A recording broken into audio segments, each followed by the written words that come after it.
যে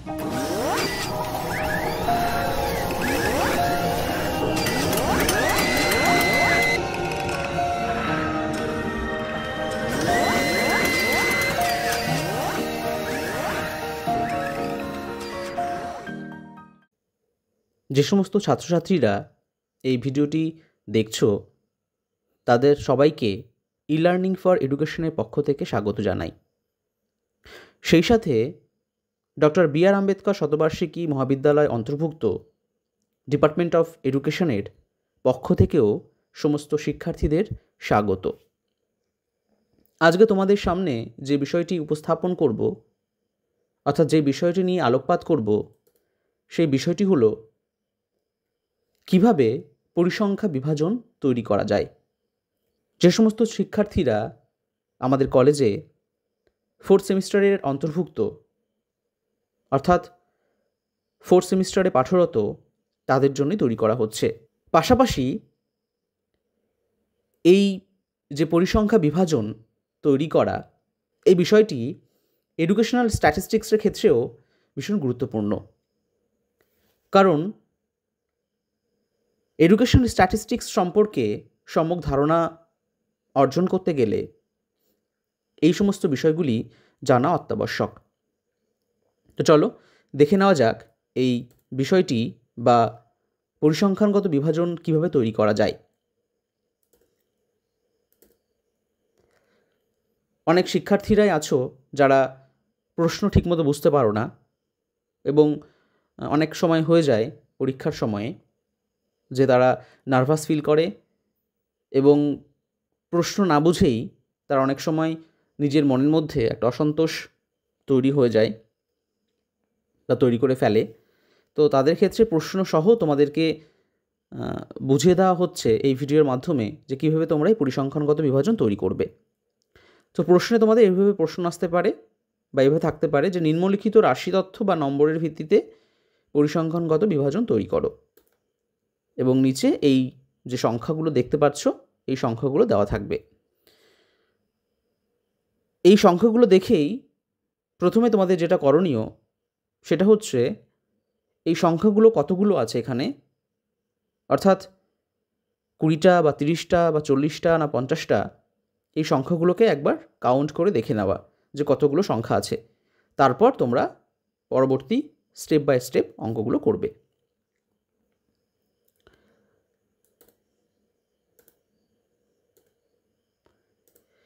এই যে স্কোরগুলো দেখতে পাচ্ছ, এই স্কোরগুলোকে বলা হয় র ডেটা বা র স্কোর, বা সহজ কথায় বাংলা ভাষায় বলা হয় বা বাংলা অর্থে বলা হয় অবিন্যস্ত স্কোর। দুটো স্কোরের পরিপ্রেক্ষিতে স্ট্যাটিস্টিক্স করতে হয়। একটি হলো বিন্যস্ত স্কোর, যেটা গ্রুপ ডেটা বলে পরিচিত, এবং অন্যটি হলো অবিন্যস্ত স্কোর বা র ডেটা, যেটা তোমাদের সামনে উপস্থাপন করা হচ্ছে। এবং এই দুটি স্কোরের পরিপ্রেক্ষিতেই অঙ্কগুলো কিন্তু আলাদা আলাদা নিয়মে করতে হয়। তো এখন আমি এখানে দেখাচ্ছি যে কী করে অবিন্যস্ত স্কোর থেকে ক্যালকুলেশন করতে হয়, এবং তার আগে আমাদের ফ্রিকোয়েন্সি ডিস্ট্রিবিউশন টেবিল তৈরি করতে হয়। এখানে একদম সর্বপ্রথম যে নিয়মটি বা স্টেপটি, সেটা হচ্ছে এই স্কোরগুলির মধ্য থেকে সব থেকে হাইয়েস্ট যে সংখ্যাটা, সেই সংখ্যাটা নির্বাচন করা বা দেখে নেওয়া যে কোন সংখ্যাটি এখানে হাইয়েস্ট হিসাবে আছে। এখানে দেখো আমি দেখিয়েছি তীরচিহ্ন আকারে যে হাইয়েস্ট স্কোর হলো 43। নেক্সট সব থেকে লোয়েস্ট সংখ্যা কোনটা সেটাও কিন্তু আমাদের দেখে নিতে হবে বা বের করতে হবে। এখানে দেখো দেখানো হয়েছে লোয়েস্ট স্কোর 10। এবার এই যে দুটো সংখ্যা বেরোলো, একদম সহজ নিয়মে দুটো সংখ্যার বিয়োগফল বের করব, যেটাকে বলা হয় রেঞ্জ বা প্রসার। তো এখানে প্রসার দেখো কত হলো, 43 - 10 = 33। নেক্সট প্রসার বের করার পর আমাদের যেটা করণীয় সেটি হলো আমাদের ক্লাস ইন্টারভ্যাল নির্ণয় করতে হবে।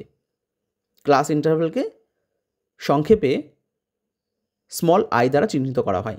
ক্লাস ইন্টারভ্যালের বাংলা অর্থ হচ্ছে শ্রেণী প্রসার বা শ্রেণী ব্যবধান। অর্থাৎ সহজ কথায় কোন একটি শ্রেণীর দুটি স্কোরের মধ্যে কতটা ব্যবধান হবে। তো এই ব্যবধানটা আমাদের ধরে নিতে হয়। আমরা যেমনটা ধরবো সেই হিসাবে আমাদের শ্রেণী ব্যবধানটা হবে। এবং এই ধরে নেওয়া ব্যাপারটা একটা রুলস অনুযায়ী হয়। সেই রুলসটা হলো, এই যে 33 দেখতে পাচ্ছ, এই 33 আমাকে ভাগ করতে হবে, এবং এই ভাগফল যেটা আছে সেটা এই এডুকেশনাল স্ট্যাটিস্টিক্সের ক্ষেত্রে মিনিমাম 5 আমাদের রাখতেই হবে। অর্থাৎ ভাগফল মিনিমাম যেন 5 হয়। এই 5-এর যদি কম হয় তাহলে কিন্তু আমাদের অঙ্কটা হবে না। তাই এখানে যদি 5 নেওয়া হয়, অর্থাৎ ভাগফল যদি 5 নেওয়া হয়, তাহলে এখান থেকে আমি এখানে ভাজকটা পেয়ে যাব। তাহলে ভাজক এখানে কত হবে? 6। তাহলে 5 ছক 30, এইভাবে রেখে দেবো আমরা। রেখে দেওয়ার পর এই যে অবশিষ্ট 3 আছে, এই 3টা আমরা লিখব না, কারণ আমাদের এই ভাগফলটা নিয়ে কথা। এই ভাগফলটা পেয়ে গেলেই আমাদের অঙ্ক কমপ্লিট, অর্থাৎ এই ভাগফলটা কমপ্লিট। আমরা ভাগফলটা পাওয়ার জন্যই আমরা এই ডিভাইডেশনটা বা ভাগফলটা আমরা করব। এবং এক্ষেত্রে এই যে ভাগফল যেটা হলো, এটা কী বেরোবে? এটা শ্রেণী সংখ্যা বেরোবে। এবং এই যে ভাজকটা বেরোলো, এই ভাজকটা হচ্ছে আমার শ্রেণী ব্যবধান বা আই। এবার এই ক্ষেত্রে, এই অঙ্কের ক্ষেত্রে আমি কিন্তু 5 ব্যবধান নিয়েছি, কারণ 5, 10, 15 এইভাবে এই সংখ্যাগুলো নিলে আমাদের হিসাব করতে সুবিধা হয়। তো তোমরা অন্য কোনো সংখ্যা নিতেই পারো। এক্ষেত্রে যেমন 6 তুমি ম্যাক্সিমাম নিতে পারবে শ্রেণী ব্যবধান, 6-এর বেশি তুমি নিতে পারবে না, 7 নিতে পারবে না, কারণ 7 বা 7 নিলেই কিন্তু তোমাদের এখানে যে ফলাফল, সেই ফলাফলটা কিন্তু 5 থাকবে না, সেক্ষেত্রে অঙ্ক কিন্তু হবে না। এবং আরেকটা বিষয় সেটা বলে রাখা প্রয়োজন, এডুকেশনাল স্ট্যাটিস্টিক্সের ক্ষেত্রে এই যে ভাগফল যেটা বেরোলো, এই ভাগফলের সঙ্গে সর্বদা +1 অ্যাড করতে হয়, অর্থাৎ 1 যোগ করতে হয়। এখানে যদি 30 থাকতো, অর্থাৎ 30 থাকতো, তাহলে কিন্তু সংখ্যাটা মিলে যেত, এবং মিলে গেলেও এখানে কিন্তু 1 যোগ করতে হতো। অর্থাৎ এই যে সংখ্যাটা অবশিষ্ট থাকুক বা মিলে যাক, সব ক্ষেত্রে কিন্তু এই ভাগফলের সঙ্গে 1 এক্সট্রা যোগ করতে হয়। এবার এখানে এই অঙ্কের ক্ষেত্রে আমি এখানে i = 5 একক ধরেছি, এবং সেই 5 একক ধরে যেটা পাওয়া যায় সেটা হচ্ছে মোট শ্রেণী সংখ্যা পাওয়া যায়। মোট শ্রেণী সংখ্যা কত পাওয়া যায়? দেখো, এখানে 5 আমি ধরেছি, তাহলে 5 ছক 30, 6 পেলাম, সঙ্গে 1 যুক্ত করলাম নিয়ম অনুযায়ী, তাহলে 6 যোগ 1 = 7। মোট শ্রেণী সংখ্যা হলো 7। এবার পরিসংখ্যা এভাবে লিখতে হবে তোমাদের, যে পরিসংখ্যা বণ্টনের প্রকৃতি ও আকৃতি নির্ণয় করার জন্য বিষয়টি প্রসার ও শ্রেণী প্রসারের ভিত্তিতে পরবর্তীতে নিম্নে ট্যালিসহ পরিসংখ্যা বণ্টনটি দেখানো হলো। এটা আমি ইরেজ করে দিই, তাহলে তোমাদের দেখতে সুবিধা হবে।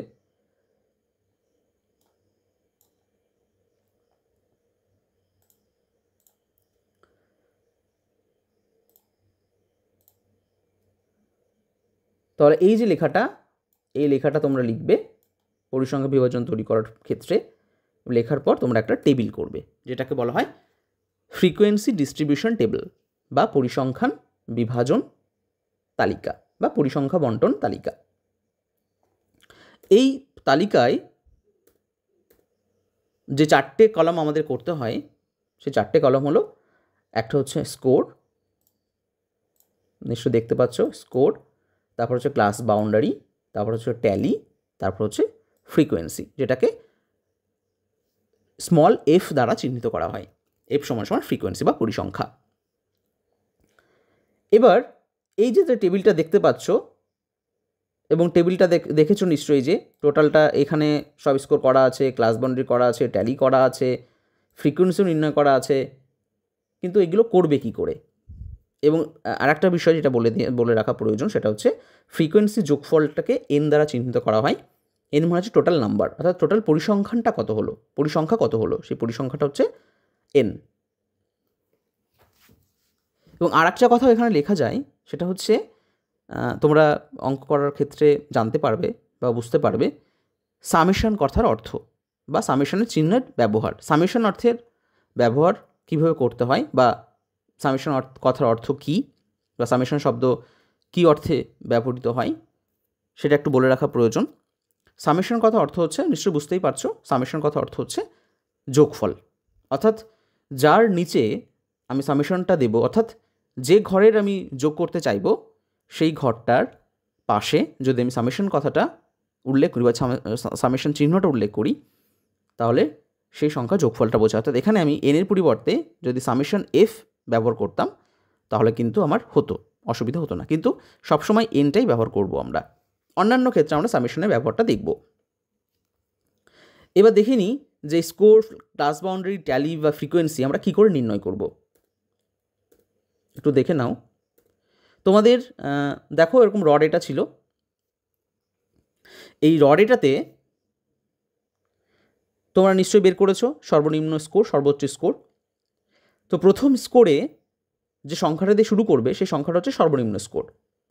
এখানে দেখো সর্বনিম্ন স্কোর কত আছে, এখানে দেখো 10 আছে। তাহলে আমরা শুরু করব 10, অর্থাৎ 10 থেকে।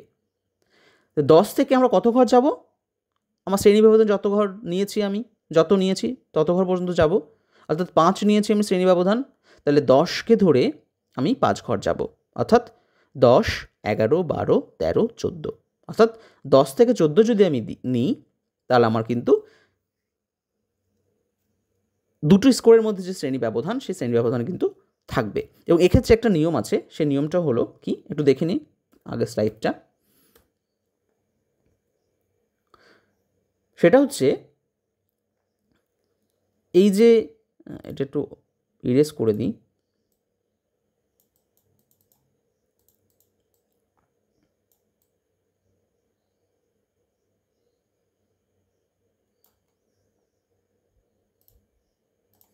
অর্থাৎ এই যে দেখো 10 থেকে শুরু করেছি, এখানে 14। এবার তোমাদের স্বাভাবিকভাবেই প্রশ্ন আসতে পারে 10 থেকে 14 ডিফারেন্স তো 4 হচ্ছে, কী করে 5 হচ্ছে? কারণ পরের শ্রেণীটা দেখো, এই যে শ্রেণীটা, এই শ্রেণীটার শুরুটা কিন্তু 14 থেকে হচ্ছে না, 15 থেকে হচ্ছে। দেখো 14 আর 15 মাঝখানে কিন্তু এক ডিফারেন্স আছে, সব ক্ষেত্রে দেখো এক করে ডিফারেন্স আছে। তো এক্ষেত্রে আমরা কিন্তু 10 থেকে 14কে ধরবো, অর্থাৎ 10কে ধরে 14 পর্যন্ত যাব। এবং পাশে যে ক্লাস বাউন্ডারিটা আছে এটা একটু দেখে নাও, তাহলে এটা থেকে আরও সহজ বিষয়টা হবে যে শ্রেণী ব্যবধান কত আছে। দেখো এখানে এই যে এক ডিফারেন্স ছিল প্রত্যেকটা শ্রেণীর ক্ষেত্রে, প্রথমের পরের মানে দ্বিতীয় শ্রেণী থেকে দেখো প্রত্যেকটা ক্ষেত্রে এক করে ডিফারেন্স আছে। দেখো এখানে 14 আছে, পরের সংখ্যা 15, এখানে 19 আছে, 19-এর পরের সংখ্যা 20, এখানে 24 আছে, 24-এর পরের সংখ্যা 25। এইভাবে দেখো প্রত্যেকটা শ্রেণীর ক্ষেত্রে এক করে ডিফারেন্স আছে। এই যে এক করে ডিফারেন্সটা, এই এক করে ডিফারেন্সটা আমরা ক্লাস বাউন্ডারির ক্ষেত্রে আমরা পেয়ে যাই। কীভাবে পাই না, এই যে এক ডিফারেন্সটা এটা আমরা ছোটোটার সংখ্যার সঙ্গে 0.5 কমিয়ে দেবো এবং বড় সংখ্যার সঙ্গে 0.5 বাড়িয়ে দেব, অর্থাৎ যোগ করে দেব। ছোটোটার সঙ্গে 0.5 যোগ হবে, এই বিয়োগ হবে, আর বড়টার সঙ্গে 0.5 যোগ হবে। এক্ষেত্রে কিন্তু এই 0.5 করে আমরা কমাচ্ছি বাড়াচ্ছি, এক্ষেত্রে কিন্তু এক ডিফারেন্সটা আমাদের ঠিকঠাক হয়ে যাচ্ছে।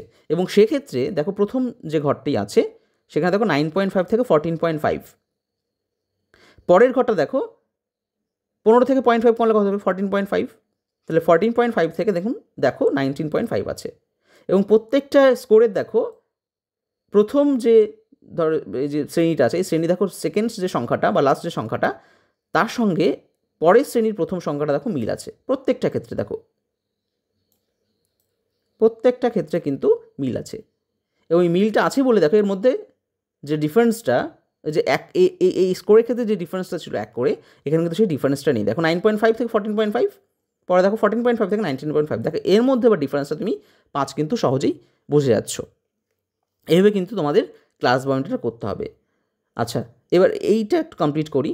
এইভাবে যে স্কোর দেখো এই 10 থেকে 14 থেকে শুরু করলে পরে দেখো 15 থেকে 19 এইভাবে পরপর আসবে।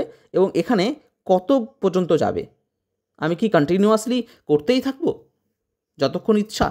না, ততক্ষণ অবধি করব না। কতক্ষণ অবধি করব আমি, কতক্ষণ পর্যন্ত নেব? যতক্ষণ না আমার হাইয়েস্ট যে সংখ্যাটা সেই সংখ্যাটা আসছে। দেখো আমাদের হাইয়েস্ট সংখ্যা কত হয়েছিল 43, এখানে দেখো লাস্ট যে শ্রেণীটা নেওয়া হচ্ছে দেখো এর মধ্যে 43 আছে, 42, 44, এর মধ্যে 43 কিন্তু চলে আসছে। তো এখানে আমি স্টপ করবো, এরপরে কিন্তু আর কন্টিনিউ করব না।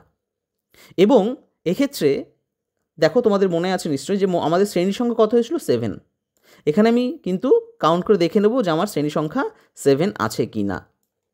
দেখো কাউন্ট করো 1 2 3 4 5 6 7, দেখো 7 আছে। তাহলে এর সঙ্গে এই যে শ্রেণী সংখ্যা দেখো এটা ম্যাচ করছে।